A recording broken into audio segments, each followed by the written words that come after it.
Now, I like Artie's Party because it shows a wide range of what you do.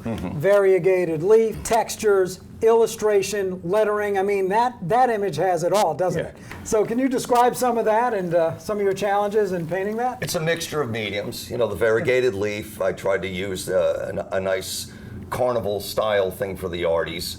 The party word, if you look close at it, it actually starts out as an embossed design up in the top sections, kind of like the way letters would appear on a license plate. But then as they go topping over the flames, they become more of a relief, floating in front of the flames. So you get a little dimension that way.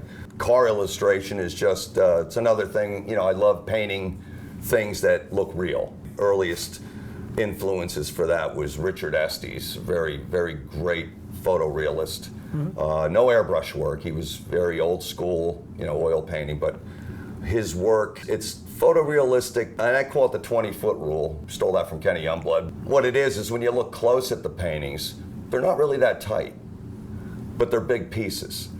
And people would say to me, well, he's not really that good. I mean, he would do these paintings of, like, they call them urban landscapes. That was his one book. And it was all street scenes in New York with no people. It was just the buildings, the cars parked. And there could be something silly like a little garbage pail with some trash in it way across the street, but it looked like a photograph. But if you look close, it was just a bunch of splotches of color, very abstract. And the reason that it works is because his pieces are big, and I kind of deduced that if you were to actually have a real photograph of that scene, and you were to zoom in on that little garbage pail, it would be what it is. It would be these little splotches because the camera's eye can only detect so much at that distance. It's meant to be part of the whole. It's not, you don't paint every little detail through every little thing. Some things you have to step back and let it all kind of flow together and become one. The 2013 is chrome face lettering, you know, with a bevel on it. That I did on this particular piece. I didn't use any airbrush. I've been trying to employ less airbrush in my work lately. I like to do the old painterly version of everything. It has a different look to it. It's not quite as airbrushy. It just, for some reason, I like to work with harder lines, and if I do blending, I like to do the blending with a brush, you know, using a technique where you blend on the palette, and you can actually pull one stroke and it'll have a gradient built right through it. Glen is also widely known for his grills. These faux grills that he does on, I guess, race cars and hot rods? Yeah, the funny cars, they have all painted grills, lights, taillights, bumpers, and that's something that goes back to the early 70s. Before that, the early funny cars were actually not made out of fiberglass. They were actually really steel body cars that had altered wheelbases that made them look funny. How did that get started? The funny cars? The faux. I was not part of the beginning of that. Again, it goes back to guys like Kenny Youngblood. Right. Tom Kelly, I think, did them early on. And then when Kenny got into it and Nat, they brought it to the next level. And nothing slighting to Tom Kelly, but when Kenny brought him in, they became even more dramatic looking. Hope Tom Kelly doesn't think I'm putting him down. No, he doesn't. No, I'm not, Tom, honest. No, he's a good guy. What was your spin on it? What did you do to make them different? Nothing more than really emulating what I saw in Kenny's and Nat's work. I mean, we're all influenced by people. Sure. I don't think anything's truly original. So early on, I would study Kenny's grills, look at photos of them or look at them in real life, take pictures. And like I did with lettering, I just said, I'm going to paint this grill just like Kenny Youngblood. He says, I do Kenny better than me. Yeah, it's pretty much based on what I learned early on, but over time, you know, your sense of lighting and shadowing gets better.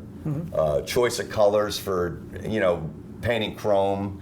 You try to use the correct blues. You know, in the beginning, you kind of don't know. And as your eye gets better, your color choices become more accurate. But I still enjoy giving them a little more punch than what you would get having it be photoreal. Photoreal sometimes on a funny car can get boring. And the reason being is that if you make it photoreal, you have to decide at which vantage point you're making it look photographically real. If you make it look photographically real at 2 feet, in a photograph, it's not going to look right. It's going to mush together. Interesting. Things are going to just blank out into white or blacks. If you do it strictly for distance, when you get up close, it's going to look very loose. And like Kenny Youngblood, he used to call it the 20-foot rule. And his grills looked like photographs from a distance. Up close, they were very suggestive. That's interesting. Very simple, like going back to the Richard Estes paintings I was talking about. It may not look good up close, but if you get back. And that was done by design. That wasn't an accident. That's how Kenny Youngblood. Kenny, yeah, I think he just had enough of a sense of distance and viewing things from where they're going to be typically seen to employ the proper technique to make it look good in a photograph or from the stands or, whatever. Up close, they still look cool. I mean, they kind of had a neat abstract look about them.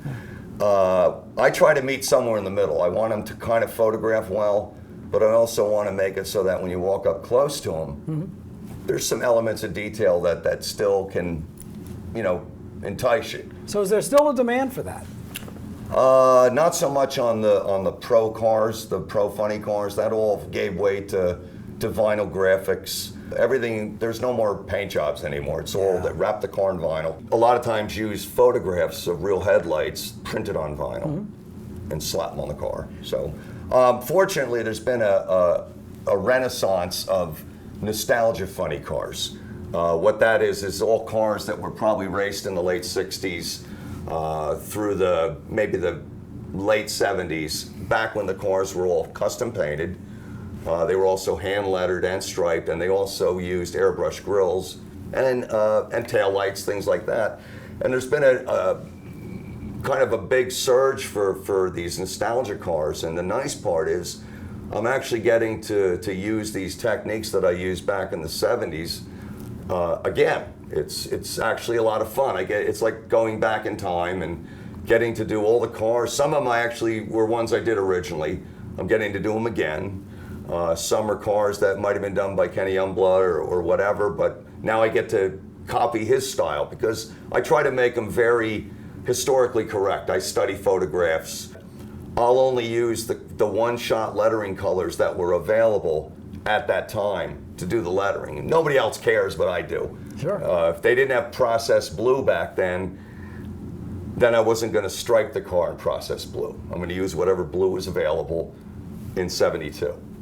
But again, nobody cares. Where is pinstriping most demanded today? Where are you doing most of your pinstriping? Probably going out to there's a lot of little hot rod events that happen. I've been starting to attend a lot of them. I kind of was a recluse for a while. I didn't want to really leave my shop. Kind of just stayed close to home, working on whatever I had. And I was kind of missing getting out and striping. I wasn't getting a lot of that custom cool stuff.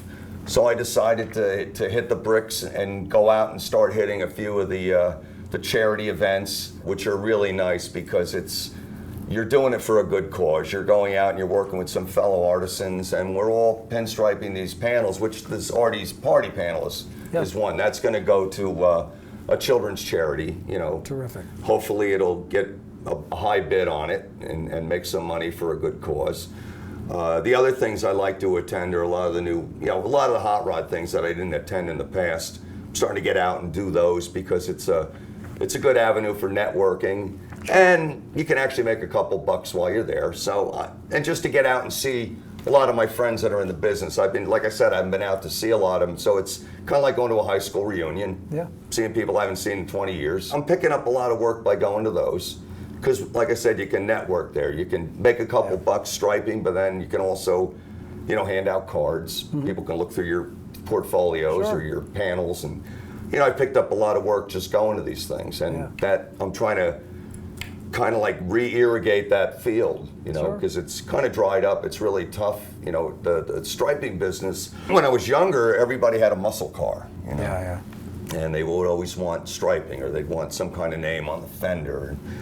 Kids today, there's no muscle cars out there. They're trying to reach out to the people that are, probably my age and a little older that appreciate good art, good striping. And also I like to see the young breed of people that are taking the Getaways and my class and whatever, because it's breathing new life into the craft.